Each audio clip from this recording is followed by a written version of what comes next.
my little roughly 14 foot by 8 foot garage, but reduced a little bit by the fact that I've lined it out now and put a false wall in at the front for a bit of warmth and insulation and draft proofing. So if I get in the middle here and I can sort of give you a little tour.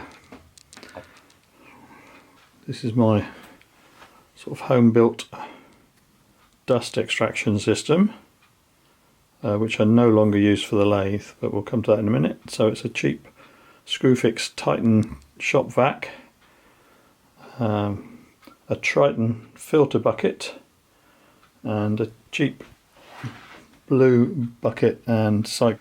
Next up is my Triton whetstone sharpening system, which I've added a Tormek diamond wheel to, and I use a lot of Tormek jigs, some of which you can see up here on my French cleat system, along with all the other odds and ends, some clamps along with chuck, some spare chuck jaws, drill bits and so on. And there's my ancient drill press. It's given me a little bit of a problem recently in that I needed a new drive belt and I can't actually seem to buy one exactly the right size. So the one on it is a bit tight and it makes it very rattly. A bit of storage up here. There might be 1 or 2 Hampshire Sheen products on there.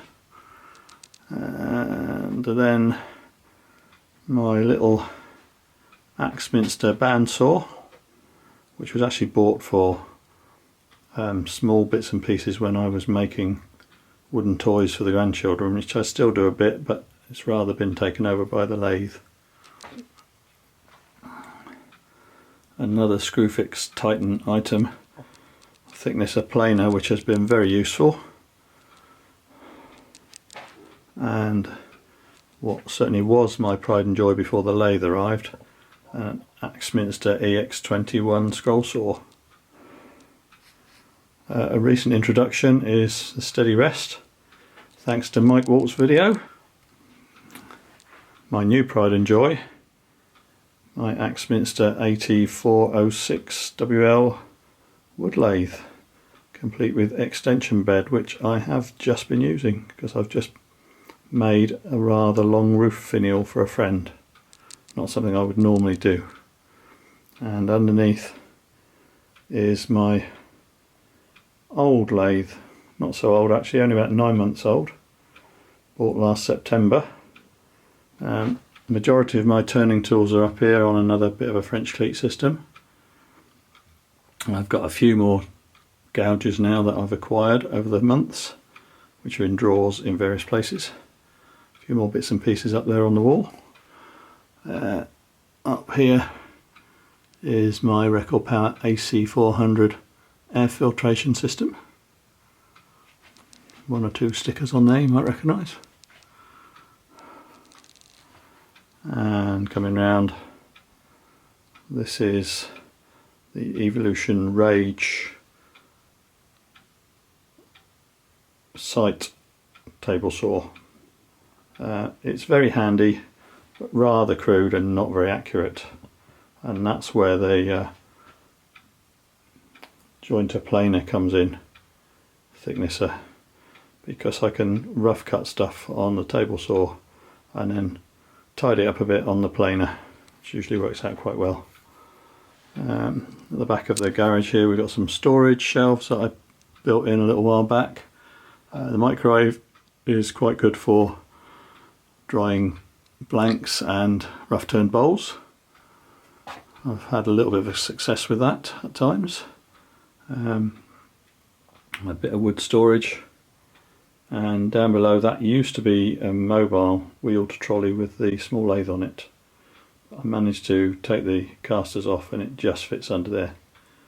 One day it'll probably go back on its wheels, be used once I've cleared some of the other junk from the garage. Just a quick spin around, not too painful. So at the front of the garage there is the false wall that I built with some stud timbers, OSB, kingspan insulation and a wooden door. So there's about a 6-inch gap between that and the actual metal garage doors, and that keeps the place a lot warmer and hopefully a bit more secure too.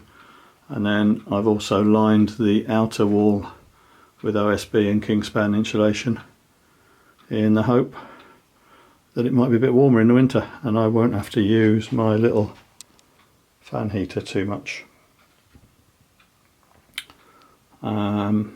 That's about it really. I'm hoping to get some more storage. I've got a 12-foot by 4-foot shed coming in August, which means that some of the items on some of these trolleys will disappear from here.